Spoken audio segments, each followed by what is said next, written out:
ஓம் சாய்ராம், ஜெய் சாய்ராம். என் அன்பு குழந்தையே, நீ உடல் நலம் பெற்று ஒரு நல்ல நிலைமைக்கு நீ செல்லப் போகின்றாய். உன் உடல்நிலையை நினைத்து தினம் தினம் நீ வருத்தப்பட்டு கொண்டிருக்காதே. உன்னுடைய வாழ்க்கை என் கையில் இருக்கிறது. நான் ஒருவன் இருக்கும்போது உன் வாழ்வில் மற்றவர்களை எப்படி உள்ளே அனுமதிப்பேன்? கவலைப்படாதே, உன் கஷ்டங்களுக்கு விரைவில் முடிவு கிடைக்கும். உன்னுடைய வாழ்க்கையானது இனிமேல் தான் தீர்மானிக்கப்பட வேண்டும் என்ற யுத்தத்தில் இருக்காதே, யுகத்திலும் இருக்காதே. அது ஏற்கனவே தீர்மானிக்கப்பட்டது. அது விதி. உன் வாழ்க்கையில் ஆறாக, அருவியாக, கடலாக, சீற்றங்களும் இடம்பெறும். அது ஏன் என்றுதான் நீ கேட்கின்றாய்? என் பிள்ளையிடம் நிறையவே நற்பண்புகள் இருக்கின்றது. அது நிலைத்து என் பிள்ளை தன்னிச்சையான மன உறுதியுடன் நேர்மையுடன் இருக்கவே இத்தனை சோதனைகள் நடக்கின்றது. உன் பாதை என்னை நோக்கி என்று திரும்ப ஆரம்பித்ததோ அன்றே நீ செம்மையான வாழ்க்கைக்குள் நுழைந்து விட்டாய் என் தங்கமே. இப்போது நீ வெறும் பயிற்சியை தான் மேற்கொண்டு வருகிறாய். நிச்சயம் நீ முன்னேறி வாழ்க்கையில் வெற்றி அடைவாய். அதற்கான மாறுதல்களை உன் வாழ்க்கையில் இடம்பெற செய்திருக்கின்றேன். அது விரைவில் உனக்கு தெரிய வரும். அது விரைவில் உன்னிடம் வரும். அந்த மாறுதல்களை நீ ஏற்றுக்கொண்டு அதன்படி நீ போ. அது உனக்கு நன்றாகவே விளங்கும். பணம் என்ற சொல் என்பது வெறும் காகித சொல் என்று இரு. பணம்தான் நமக்கு முக்கியம் என்று இருக்காதே. அது வெறும் காகிதம். அதற்கு முக்கியத்துவத்தை நீ கொடுக்காதே. உன் வாழ்க்கை என்னில் சங்கமித்து இருக்கின்றது. நீ நிச்சயம் நன்றாகவே இருப்பாய். என்னுடைய அருளும் ஆசையும் எப்போதும் உனக்கு உண்டு. நான் இருக்கின்றேன், கவலைப்படாதே. இடைவிடாது என்னை விசுவாசத்துடன் தொடரும் பக்தனுடைய வீட்டில் உணவு தட்டு என்றுமே நிறைந்தே இருக்கும். உயிர் உள்ளவரை அது காலியாகவே ஆகாது. உன்னுடைய மனக்கவலைகள் நாளுக்கு நாள் அதிகமாகுவது ஏன்? என்னோடு இந்த பயணத்தில் உன் மனம் நேர்மறை எண்ணங்களை அல்லவா பற்றி கொள்ள வேண்டும்? எப்போதும் எதிர்மறையை பற்றி கொண்டு ஏன் இருக்கின்றது? உன் கவலை எதுவாக இருந்தாலும் 2 நாட்களுக்குள் உன் மனதை விட்டு அகன்று விடும் என் தங்கமே. நிச்சயம் உன்னை கவலையிலிருந்து நான் மீட்டெடுப்பேன். கவலைப்படாதே, சந்தோஷப்படு. 2 நாட்களில் உன் மனதில் உள்ள கவலை எல்லாமே அகலப் போகிறது. பல ரூபங்களில் பல விதமாக உனக்கு மகிழ்ச்சி வந்து சேரப்போகிறது. நிச்சயம் நடக்கும். உன்னுடைய மனமானது நேர்மறை எண்ணங்களை மட்டும்தான் கொண்டிருக்க வேண்டும். எதிர்மறையை பற்றி சிறிதளவு கூட யோசிக்க கூடாது, நினைக்கவே கூடாது. தயக்கத்துடன் இருக்காதே, தெளிவுடன் இரு. உன் வாழ்வில் உன் தேவைகள் அனைத்துமே நிறைவேறும். நான் இருக்கிறேன். உனக்கு நல்லது நடத்தி வைப்பேன். நீ நடந்ததையே நினைத்து கவலைப்பட்டு கொண்டிருக்கிறாய். இனி உனக்கு நடப்பதெல்லாம் நல்லதாகவே நடக்கும். கவலைப்படாதே. அப்பா நான் இருக்கிறேன். நான் உன்னை ஒவ்வொரு வினாடியும் கவனித்து வருகிறேன். நீ தவறு செய்யும் போது உன் மனதில் எச்சரிக்கிறேன். ஆனால் நீ அதை பொருட்படுத்தாமல் பல முறை அதே தவறை செய்கிறாய். அது தப்பாக மாறும் பொழுது கர்மத்தை ஏற்கிறாய். தவறு செய்தால் திருத்திக் கொள்ளலாம். தப்பு செய்யும் போது தண்டனைக்கு ஆளாகிறாய். பிறகு என்னிடம் மன்றாடுகிறாய். நீ என்ன செய்வது? உன் மனம் ஆசை என்கிற மாயாவில் புகுந்து தவறு மேல் தவறு செய்கிறாய். உன் மனதை உண்மையின் பாதையில் செலுத்த தயங்குகிறாய். நீ பிறந்து மடியும் வரை வாழும் வாழ்க்கையில் உண்மை மறவாமல் வாழ்ந்தால் உனக்கு ஞானப்பாடம் கற்றுத் தருவேன். உன் பாவ சுமையை நான் சுமந்து உன்னை வழி நடத்துவேன். ஆனால் என்னை நீ நம்ப மறுக்கிறாய். என்னிடம் இருக்கும் சக்தியை அறியாமல் நீ தவிக்கிறாய். உன் பாவங்களை குறைத்து உன்னை நல்வழியில் நடத்தி செல்ல என்னை போல் ஒருவர் கிடைப்பது சுலபமல்ல. நான் உனக்காகவே பல மனித உறவில் அவதரித்து உன்னை கண்காணித்து வருகிறேன். நீ அதை உணர்ந்து கொள். ஆனால் நீ மெத்தன போக்கில் இருக்கிறாய். நன்றாக புரிந்து கொள். உன்னோடு எந்த பொருளும் செல்வமும் வரப்போவதில்லை என்று. நீ செய்த பாவ புண்ணியங்கள் மட்டுமே உன்னை தொடரும். இன்றே அறிந்து நட. ஒரு உண்மையான பாதையை தேர்ந்தெடுத்து விடு. இறையை தேடி அலையாதே. நான் உனக்கு அதை அறிய வைப்பேன். உன்னுள் உறைந்திருக்கும் இறைமையை நான் உனக்கு உணர்த்துவேன். பொறுமையுடன் இரு. சத்திய தர்மத்தை மீறி நடக்காதே. நான் என்றும் உன் அருகிலேயே இருக்கிறேன். உன்னை இதயத்தில் சுமந்து காப்பேன். அனைத்தையும் அறிந்த ஆண்டவனுக்கு உனது மன கஷ்டம் தெரியாமல் இருக்குமா? அனைத்தும் விரைவில் சரியாகும் என்ற நம்பிக்கையோடு இரு. விரைவில் மாறும். ஆடம்பரங்களையும் வெளி தோற்றத்தையும் நான் பொருட்படுத்துவதே இல்லை. எவனொருவன் உள் மனதில் சாயி சாயி என்று சொல்லி வருகிறானோ அவனே உண்மையான பக்தன். அவனிடமே நான் வசிக்கிறேன். மனதில் இருக்கட்டும் மகிழ்ச்சி. மகிழ்ச்சி அமைதியை தேடி பலரும் வெளியே அலைந்து கொண்டிருக்கிறார்கள். உலகில் பிறந்த எல்லோருமே மகிழ்ச்சியாக வாழ வேண்டும் என்றுதான் விரும்புகிறார்கள். மனிதன் பொருட்களில், பணத்தில், பதவியில், பட்டத்தில் என்று பல வகைகளில் மகிழ்ச்சியை தேடி அலைகின்றான். இதில் கிடைத்து விடாதா, அதில் கிடைத்து விடாதா என்ற ஏக்கத்தோடும் ஆதங்கத்தோடும் இங்கும் அங்கும் அலைகின்றான். இறுதியில் அவனுக்கு கிடைப்பது ஏமாற்றமே. மகிழ்ச்சி என்பது வெளியே விலை கொடுத்து வாங்கக்கூடிய பொருளோ இடமோ அல்ல. நம்மிடையே மகிழ்ச்சி இருந்து கொண்டே தான் இருக்கிறது. அதை நாம் முறையாக கையாள்கிறோமா என்பதுதான் முக்கியமான கேள்வி. அப்படி இருந்தால் எல்லோரிடமும் புன்முறுவல் செய்து கொண்டிருப்போம். ஏதோ ஒன்றை இழந்தது போல நமக்கு நாமே பேசி மன உளைச்சலுடன் இருப்பதை பலரின் வாழ்வில் காண முடிகிறது. குடும்ப பாரம், அலுவலகத்தில் கூடுதல் பணி, யாராவது ஒருவர் நம்மை பற்றி தவறாக பேசிவிட்டால் அவர் மீது தொடர் கோபம் என்று மனதில் போட்டு குப்பையை தொட்டியாக வைத்திருக்கிறோம். குப்பை தொட்டியில் குப்பை அகற்றாமல் வைக்கப்பட்டு இருந்தால் என்னவாகும்? துர்நாற்றம் ஏற்பட்டு விடும் அல்லவா? அதுபோல்தான் நம் மனமும். மனம் எப்போதும் மகிழ்ச்சியை தான் எதிர்பார்க்கிறது. ஒருவர் உங்களை பாராட்டினாலும் குறை சொன்னாலும் ஒரே மாதிரியாக எடுத்துக்கொள்ளுங்கள். பாராட்டும் போது பறப்பதும் குறை சொல்லும் போது சோர்வதும் என இருந்தாலும் நம்முடைய வளர்ச்சி வேகத்தடையாய் ஆங்காங்கே நிற்கும். யார் என்ன சொன்னால் என்ன? உங்களை பற்றி உங்களுக்கு தெரியும். அடுத்தவர்களை பற்றி நீங்கள் புறம் பேசி இருந்தால் உங்கள் மனமே உங்களை தண்டித்துவிடும். அதற்கு தயவு செய்து இடம் கொடுத்து விடாதீர்கள். வீட்டுக்கு சென்றவுடன் செருப்பை கழற்றி வைப்பது போல் சுமந்து கொண்டு இருக்கும் பாரத்தையும் வாசலிலேயே இறக்கி வைத்து விடுங்கள். அடுத்தவர் பற்றி உங்களிடம் யாராவது குறை கூற வந்தால் அதை தவிர்த்து விடுங்கள். ஒவ்வொருவருக்கும் உள்ளும் சாதிக்கும் ஆற்றல் ஏராளமாக உள்ளது. இதை கண்டுபிடித்து அதன் வழியில் பயணிக்கும் போது இன்று கிடைக்காவிட்டாலும் என்றாவது ஒரு நாள் வெற்றி கிடைத்தே தீரும். ஏனென்றால் உண்மையான உழைப்புக்கு என்றும் தோல்வியே கிடையாது. வரலாறு கற்றுக் கொடுக்கும் பாடம் இதுதான். எப்போதும் நீங்கள் மகிழ்ச்சியாக இருந்தால் எல்லோருக்கும் உங்களை பிடிக்கும். நண்பர்களே, மகிழ்ச்சி ஒவ்வொரு மனிதனின் கையிலும் உள்ளது. இதை உண்மையை மனிதன் எப்போது உணர்ந்து கொள்கின்றானோ அப்போது அவன் மகிழ்ச்சியாக வாழ்கிறான். அப்போது அவனது மகிழ்ச்சியை அவனிடமிருந்து யாரும் எடுத்துக்கொள்ள முடியாது. மகிழ்ச்சி வேறு எங்கும் இல்லை, நம்மிடத்தில் தான் இருக்கிறது. உறவுகள் தூக்கி எறிந்தால் வருந்தாதே, வாழ்ந்து காட்டு. உன்னை தேடி வரும் அளவுக்கு பாபாவையே நினைத்து கொண்டிருங்கள். புலன் அனைத்தும் மனமும் எப்போதும் இறைவனது வழிபாட்டிற்கே உரித்தாகப்படட்டும். வேறு எவ்வித பொருட்களிலும் எவ்வித கவர்ச்சியும் வேண்டாம். உடல், செல்வம், வீடு முதலிய வேறு எதை பற்றியும் மனது அலைந்து தெரியாமல் எப்போதும் என்னை நினைத்து கொண்டிருப்பதிலேயே மனதை வளையமாக்குங்கள். அப்போது அது அமைதியாகவும் அடக்கமாகவும் கவலையற்றும் இருக்கும். நீ மகிழ்ச்சியாக இருப்பதை பார்ப்பதற்கே நான் உன்னுடன் எப்போதும் இருக்க விரும்புகிறேன். எப்பொழுதும் உன்னை கைவிட மாட்டேன். உன் எண்ணங்கள் அனைத்தும் நிச்சயம் நிறைவேறும். அதற்கு அப்பா தினமும் உனக்கு உதவி புரிவேன். உனக்கு இன்னும் சில விஷயங்கள் புரியவில்லை. நீ மலை போல நினைத்திருக்கும் பிரச்சனைகள் அனைத்தையும் ஏற்கனவே தீர்த்து விட்டேன். எத்தனை முறை சொன்னாலும் நீ அந்த பயத்தில் இருப்பதால் தீர்ந்த பிரச்சனையை தீர வேண்டும் என தொடர்ந்து வேண்டிக் கொண்டிருக்கிறாய்.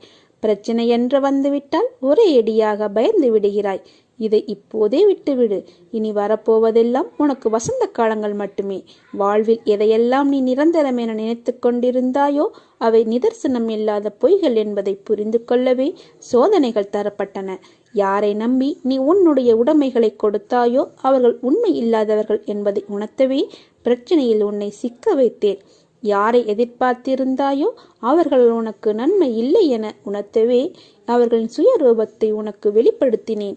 ஆனால் நீயோ வெகுளியாக இருந்து விட்டாய். உனது அன்பு குணத்தை, அப்பாவித்தனத்தை அவர்கள் பயன்படுத்தி கொண்டார்கள். பொருளையும் நம்பிக்கையும் நீ இழந்து விட்டாய். அவமானமும் பட்டாய்.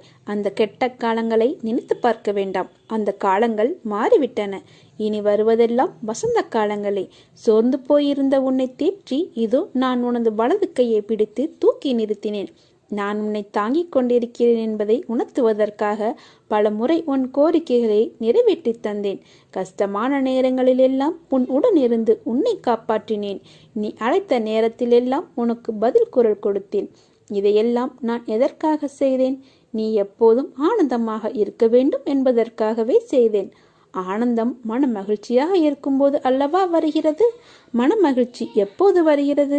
உன் கோரிக்கைகள் அனைத்தும் நிறைவேறிய பிறகுதானே வருகிறது.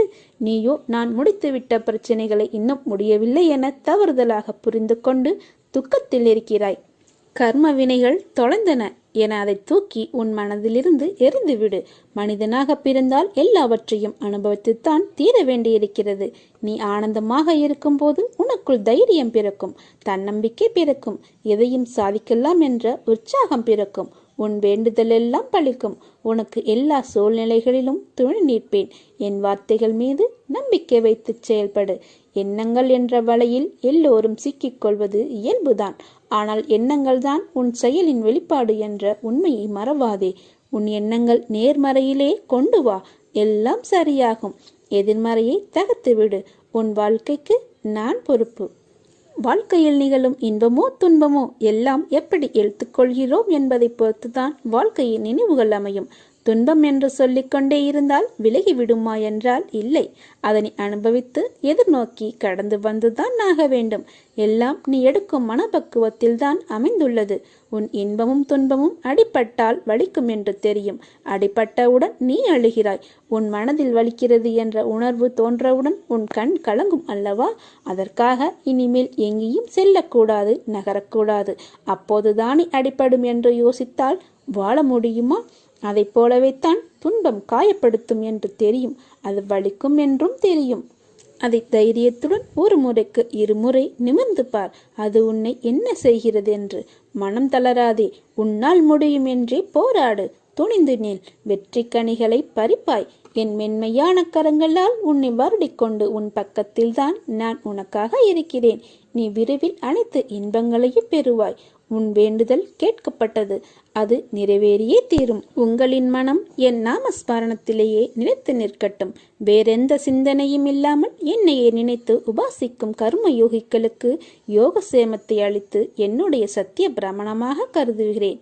ஸ்ரீமத் பகவத்கீதையின் இந்த உறுதிமொழியை பேருண்மையாக எடுத்துக்கொள்ள வேண்டும். உணவுக்கும் உடைக்கும் பஞ்சமே இல்லை. அவற்றின் பின்னால் அலைய வேண்டாம். இறைவனின் அரசபையில் கௌரவம் தேடுங்கள். அவருடைய அருளையே கெஞ்சி வேண்டுங்கள். அவருடைய பிரசாதத்திற்காகவே முயற்சி செய்யுங்கள். உலகியல் புகழ் தேடாதீர். பாராட்டுபவர்களுடைய தலையசைப்பை நாடி உன்னுடைய கவனம் ஏன் திரும்ப வேண்டும்? உன் இஷ்ட தெய்வத்தின் மீதுள்ள காருண்யத்தினால் உருகி வியர்வை தபதபவென்று பெருக்க வேண்டும். அந்த லட்சியத்திற்கு நீ எவ்வளவு வேண்டுமானாலும் பாடுபடுங்கள். புலன்கள் அனைத்தும் பக்தி பெருக்கால் மூழ்கடிக்கப்பட்டு புலனின்ப நாட்டங்கள் எல்லாம் பக்தியுடன் கூடிய வழிபாடாக மாற்றம் எய்தட்டும். இம்மாதிரியான வழிபாடு இதர வழிகளில் ஆசை வைக்காது. என்றென்றும் நிலைக்கட்டும். மனம் மற்ற உலக ஆயுத வேவையற்ற விஷயங்கள் அனைத்தையும் மறந்துவிட்டு என்னுடைய நாமஸ்மரணத்திலேயே நிலைத்து நிற்கட்டும். சாய்பாபாவின் ஆசி என்றும் எப்போதும் எங்கும் உங்களுக்கு உண்டு. 5 பெண்களின் உதவியுடன் வேலை முடிவுறும். அன்னதானம் செய். ஸ்ரீ சாய்நாதரை நினைப்பதனால் வேலை விரைவில் முடிவதை நீ உணர்வாய். ஸ்ரீ சாய்நாதரை நினைப்பதால் உன் மனம் தூய்மை பெறும். அவர் ஆசிகள் ஏற்கனவே உனக்கு உண்டு. உன் தகப்பனார் செய்த தர்மங்கள் உனக்கு துணை புரியும். வெற்றி கிட்டும். உன் உழைப்புக்கு தகுந்த ஊதியம் கிடைக்கும். உனக்கு வெற்றி உண்டு. பிரயாணம் செய்வாய். ஞானிகளின் கூட்டுறவு கிடைக்கும். உன் தவறுகளை உணர்வாய். உன் தாயால் உனக்கு மகிழ்ச்சி ஏற்படும். ஸ்ரீ சாய்நாதரின் ஆசியால் எங்கும் மகிழ்ச்சி பொங்கும். அன்னதானம் செய். ஸ்ரீ சாய்நாதரின் ஆசிகள் ஏற்கனவே உனக்கு உண்டு. அவரன் நினைவில் கொள். பசித்தவர்க்கு உணவு அளி. உடனே வெற்றி அடைவாய். அனைவரையும் நேசி. வேற்றுமைகளை மறந்துவிடு. எல்லாம் ஸ்ரீ சாய்பாபாவுக்கு தெரியும் என்பதை மனத்தில் கொள். அவரை நினை. தானே வெற்றி உன்னை வந்தடையும். அன்பு மேலிட்டால் உன் கண்கள் குளமாகும். ஸ்ரீ சாய்பாபாவுக்கு எல்லாம் தெரியும் என்பதை எண்ணி அவரிடம் சரணடை. பிறகு பார் 24 மணி நேரத்திற்குள் என்ன நடக்கிறது என்பதை. ஸ்ரீ சாய்பாபாவுக்கு இனிப்புகளை நிவேதனம் செய். மறந்து போனதற்கு மன்னிப்பு கேள். கேட்டவை உடனே கிடைக்கும். ஸ்ரீ சாய்நாதர் உன் பக்தியை தான் எதிர்பார்க்கிறார். அவரை நினைவில் கொள். நீ அன்னதானம் செய்த உடனேயே உனக்கு மன நிம்மதி கிடைக்கும். நீ விரும்பிய வேலை நிறைவேறும். உனது குருநாதரை நினைவில் கொள். எல்லாம் நீ எண்ணியபடி நடக்கும். பிரித்து கொடுப்பதன் மூலம் வேலை விரைவில் முடியும். மக்கள் பார்த்து வியக்கும் வகையில் நீ செயல்படுவாய். உனக்கு வெற்றியும் புகழும் கிட்டும். நீ எப்போதும் வாய்மையை கடைபிடிக்க வேண்டும். நீ அளித்த வாக்குறுதிகள் யாவற்றையும் நிறைவேற்ற வேண்டும். விசுவாசமும் பொறுமையும் பெற்றது. நீ எங்கே இருந்தாலும் எல்லா நேரங்களிலும் அப்போது நான் உன்னுடனேயே இருப்பேன். அமைதியாக இரு, பயப்படாமல் இரு. நான் உனது கோரிக்கையை நிறைவேற்றுவேன். மகனே, மகளே, உனக்கு நல்ல காலம் பிறக்கப் போகிறது. என் மீது முழுவதுமாக நம்பிக்கை வைத்தால் அப்போது உனக்கு அனைத்தையும் தந்தருள்வேன். என்னிடம் முழுமையாக சரணாகதி அடைந்து அகந்தை இல்லாமல் அகங்காரம் இல்லாமல் தூய மனதோடு வேண்டியதை கேள். என்னிடமுள்ள அனைத்தையும் நான் உனக்கு அள்ளி அள்ளி வழங்குவேன். சோதனையும் துயரங்களும் கடினமான சூழ்நிலையிலும் உன்னை சோர்ந்து உட்கார வைத்து அழகு பார்ப்பதற்காக உன்னை தேடி வருவதில்லை. அனைத்தையும் எப்படி தாங்கிக் கொண்டு இருக்கிறாய் என்பதை பரிசிக்கவே உன்னை தேடி வருகின்றன. இதையெல்லாம் உணர்ந்தால் உனக்கு அனைத்தும் வெற்றியாகும். காலம் மாறும். நீ கடந்து கொண்டு இருக்கிற தற்போதைய நிலையை நினைத்து வேதனைப்படுகிறாய். வம்சாவளி நலனை நினைத்து தினமும் வேதனைப்படுகிறாய். இழந்து போனதை நினைத்து தினமும் வேதனைப்படுகிறாய். உன்னை பார்த்து சிரித்தவர்களை பார்த்து வேதனைப்படுகிறாய். இப்படிப்பட்ட பலதரப்பட்ட வேதனைகள் வாழ்க்கையில் என்றால் இவைகளை நீ தாங்கிக் கொண்டு எதிர்த்து போராடி மீண்டு வந்தால்தான் பல சுகங்கள் கிடைக்கும். தினமும் உன்னை வருத்தி கொண்டு எதையாவது சாதிக்கப் போகிறாயா? இல்லை, முடியாது. வேண்டுமென்றால் முயற்சி செய்து பார். உன்னையே நீ தாழ்த்தி கொண்டு உனது பாரத்தை என் மீது முழுமையாக சுமத்தாமல் அழுது கொண்டு இருக்கிறாய். என்னை நம்பி நம்பிக்கையோடு எழுதுவா. எனது கண்களை பார். அனைத்தையும் புரிந்து கொள்வாய். உனது கர்ம பலன்களின் வீரியம் அதனால் இப்படி அனுபவித்துக் கொண்டிருக்கிறாய். அதையெல்லாம் தாண்டி நான் ஒருவன் இருப்பதையே மறந்து புலம்பிக் கொண்டிருக்கிறாய். அப்பா, நான் இருக்கிறேன், கலங்காதே. நான் உன்னை கைவிட மாட்டேன். எனது ஆசீர்வாதத்தினால் நீ பெரும் செல்வந்தர்களுக்கு மத்தியில் நீயும் ஒருவனாக அனைவராலும் மதிக்கப்படுவாய், பாராட்டப்படுவாய். என் வாக்கு பொய்யானது இல்லை.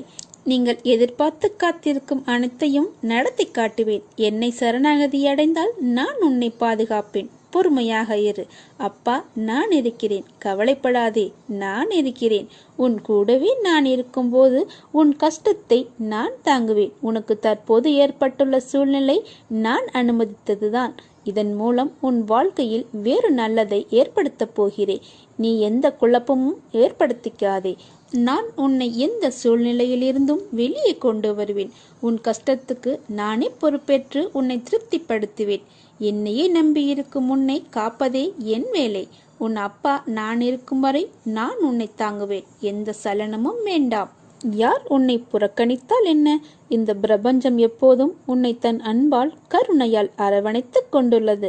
சூரியனோ சந்திரனோ என்றாவது உன்னை புறக்கணித்து தனது ஒளியை உனக்கு தர மறுத்ததுண்டா? இயற்கை ஒருபோதும் உன்னை புறக்கணிப்பதில்லை. உன் மீது எல்லையில்லா கருணை கொண்டிருக்கும் இயற்கையை மறந்து நீ மனிதர்களின் புறக்கணிப்பு குறித்து கவலை கொள்கிறாய். அது மனதின் வேலை. உண்மையில் எத்தனையோ மனிதர்கள் உன்னை புறக்கணிப்பதுண்டு. எத்தனையோ மனிதர்களை நீயும் புறக்கணிக்கிறாய். எல்லா புறக்கணிப்புகளும் வழியை தருவதில்லை. சில மனிதர்களை மனம் கூழாங்கற்களாக நினைக்கிறது. சில மனிதர்களை மனம் விலையுயர்ந்த வைரம் போல் மிக உயர்வாக நினைக்கிறது. அவர்களின் அன்பிற்கும் அங்கீகாரத்திற்கும் ஏங்குகிறது. கூழாங்கற்களின் புறக்கணிப்பு வழியை தருவதில்லை. வைரத்தின் புறக்கணிப்பு வழியை தருகிறது.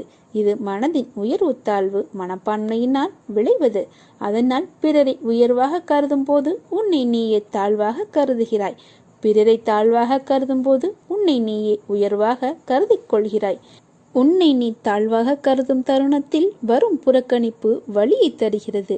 உன்னை உயர்வாக கருதும் தருணத்தில் வரும் புறக்கணிப்பை வழியில்லாமல் உன்னால் கடந்து செல்ல முடிகிறது.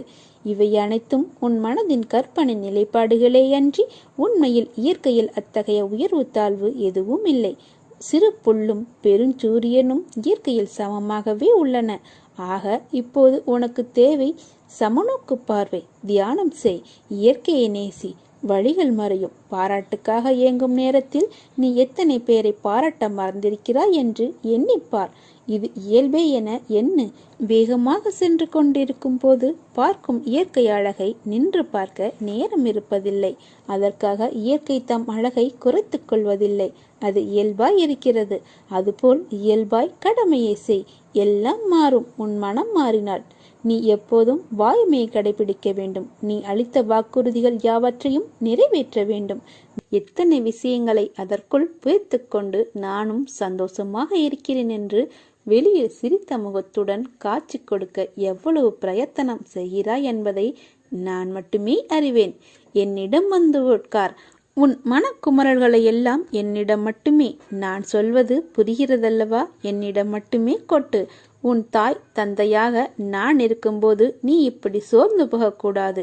நீ இந்த துவாரகமாயின் தாயின் குழந்தை. உன்னை என் இதயத்தில் வைத்து பாதுகாத்து கொண்டிருக்கிறேன். உன் ஒவ்வொரு வார்த்தையின் பொருளையும் என்னால் மட்டுமே புரிந்து கொள்ள முடியும். ஏனென்றால் நான் உன் தாய். தாயை தவிர தன் குழந்தையின் அசைவை யாராலும் உணர்ந்து கொள்ள முடியாது. எப்போதும் போல் என் நாமத்தை உச்சரித்து கொண்டு நிம்மதியாக இரு. நான் இருக்கிறேன் உனக்கு. என் வார்த்தைகள் மீது நம்பிக்கை வை. உன் வீட்டில் நான் இருக்கிறேன் உனக்கு துணையாக. இனி வரும் நாளெல்லாம் உனக்கு ஜெயமே. அன்பின் எதிர்பார்ப்புகள் பணமோ பொருளோ இல்லை. பாசத்துடன் ஒரு பார்வை, அக்கறையுடன் ஒரு வார்த்தை, அவ்வளவுதான். பாபா உன்னுடன் ஏதாவது ஒரு ரூபத்தில் நிச்சயமாக துணை இருப்பார். உலகத்தில் இயங்கும் அனைத்தும் எனது கட்டளைப்படி இயங்கு வருகிறது.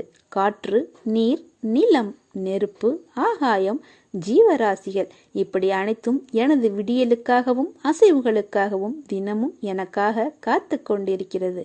நான் அசையாமல் போனால் என்னவாகும்? சற்று நினைத்துப்பார். எனக்கு அழிவே கிடையாது. நான் உனக்காகவே அவதரித்தவேன். உனக்காக உன் கர்மா பலன்கள் விலக இன்றும் ஒரு நாளும் தவறாமல் தினமும் பிச்சை எடுத்து கொண்டிருக்கிறேன். உன் கஷ்டங்களையும் தேவைகளையும் எனது காலடியில் விட்டுவிடு. என்னை சரணாகதி அடைந்தால் நான் உன்னை பாதுகாப்பேன். எதையும் நெருங்க விட மாட்டேன். உனக்கு விதிக்கப்பட்ட விதியின் சீற்றத்தால் தினமும் அவதிப்பட்டு கொண்டிருக்கிறாய். உலகத்தையே அட்டி வைக்கும் வேலையை செய்யும் நான் உன்னை விடுவிக்க மாட்டேனா? என் செல்வங்களை காப்பதற்கு வந்த சத்குரு நான். நினைத்து பார்க்க முடியாத அளவிற்கு உன்னை நான் விரைவில் உயர்த்துவேன். என்னுடைய நேரடி பாதுகாப்பில் இருக்கிறாய். எனது பாதுகாப்பு மிகவும் வலிமை வாய்ந்த கவசமாகும். காத்திரு, கலங்காதே, நான் இருக்கிறேன். நீ கஷ்டப்பட்டது போதும். அனைத்தும் சரியாக போகிறது. தைரியமாக இரு. தைரியத்தை இழக்காதே. நான் இருக்கிறேன். எதுவும் நடக்காது. மனிதர்கள் உனக்கு எல்லா வழிகளையும் மூடினாலும் சாய் உனக்கென்று புதிய வாசல்களை திறப்பார். சோதனை காலம் வரும்போது நீ பயப்படாதே, கலங்காதே. தந்தை தன் பிள்ளைகளை கண்டித்து நடத்துவதைப் போல இறைவனான நானும் நான் நேசிக்கிறவர்களை கடிந்து கொண்டு நடக்கிறேன். இதை புரிந்து கொண்டு நடக்கும்போது நான் உன்னை பொறுப்பெடுத்துக் கொள்வேன். எதற்கும் பயப்படாதேரு. நான் உன்னோடு இருக்கிறேன். நான் உனக்கு ஜெயம் தருவேன். கஷ்டம் வந்தால் துவண்டு போகாதே. அது உன் பூர்வ ஜென்ம கர்மா. இன்பத்தை எவ்வாறு சந்தோஷமாக ஏற்கின்றாயோ அதை போல கஷ்டத்தையும் மகிழ்ச்சியுடன் ஏற்று என் மீது போட்டுவிடு. நான் பார்த்து கொள்கிறேன். கவலைப்படாதே. சோதனையை தருகிற நான் அதை தாங்கும் சக்தியையும் தருவேன். உனக்கு பின் இருப்பது நான். உன்னை கைவிட மாட்டேன். நீ தைரியத்தோடு நின்று போராடு. உனக்கு பக்க பலமாக நான் இருப்பேன். குழந்தையே, நீ பட்ட கஷ்டங்கள் மறையும் நேரம் நெருங்கிவிட்டது. நீ ஓடி ஒளிந்தது போதும். உன் கஷ்டங்கள் அனைத்தும் என் தூணியில் விட்டு பொசுக்கி விட்டேன். உங்களின் புத்திசாலித்தனத்தை எல்லாம் விட்டு விடுங்கள். பாபா தனது பக்தர்களுக்கு எந்த ஆசனத்தையும் மூச்சு விடுதலையையும் அல்லது எந்த சடங்குகளையும் பரிந்துரைக்கவில்லை அல்லது அவர்கள் காதுகளில் அவர் மந்திரத்தை ஊதவில்லை. பாபா சொன்னார், உங்கள் புத்திசாலித்தனத்தை விட்டுவிட்டு எப்போதும் சாய் சாய் என்று நினைவில் கொள்ளுங்கள் என்று. நீங்கள் அதை செய்தால் உங்கள் காலப்போக்கில் அனைத்து கர்மாக்களும் நீங்கி நீங்கள் விடுதலையின் படியில் காலை வைத்து விடுவீர்கள். விடியும் ஒவ்வொரு பொழுதையும் சாதாரண நாளாக நினைக்காமல் நம் இலக்கை அடைய இறைவன் இன்றும் ஒரு வாய்ப்பை கொடுத்திருக்கிறார் என்பதை மட்டும் நினைவில் கொள்ளுங்கள். உன் கூடவே நான் இருக்கும்போது உன் கஷ்டத்தை நான் தாங்குவேன். உனக்கு தற்போது ஏற்பட்டுள்ள சூழ்நிலை நான் அனுமதித்தது. இதன் மூலம் உன் வாழ்க்கையில் வேறு நல்லதை ஏற்படுத்தப் போகிறேன். நீ எந்த குழப்பமும் ஏற்படுத்தி கொள்ளாதே. நான் உன்னை எந்த சூழ்நிலையில் இருந்தும் வெளியே கொண்டு வருவேன். உன் கஷ்டத்துக்கு நானே பொறுப்பேற்று உன்னை திருப்திப்படுத்துவேன். என்னையே நம்பியிருக்கும் உன்னை காப்பது என் வேலை. உன் அப்பா நான் இருக்கும் வரை உன்னை நான் தாங்குவேன். எல்லாம் நல்லதே நடக்கும்.